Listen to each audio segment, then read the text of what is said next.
Hello guys, நான் உங்கள் smelly grace. இன்றைக்கி என்ன பார்க்குறோம், டோபாஸ் எஃபெக்ட் உங்களுக்கு தரேன்னு சொல்லியிருந்தோம். இந்த வீடியோ தான் பார்க்க போகிறோம்.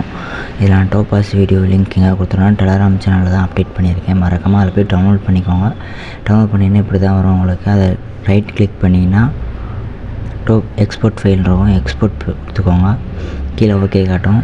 ஓகே பண்ணிட்டீங்கன்னா உங்களுக்கு எக்ஸ்போர்ட் ஆகிரும். மேலே இன்னும் எக்ஸ் கொடுத்துக்கோங்க.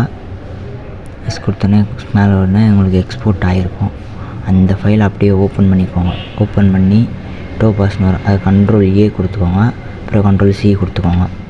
ஓகேவா? அப்புறம் லோக்கல் டிஸ்க்கு போயிட்டு ப்ரோக்ராம் ஃபைலில் போய் அடோப் ஆப்ஷன் இருக்கும், அந்த ஆப்ஷனை கிளிக் பண்ணிக்கோங்க.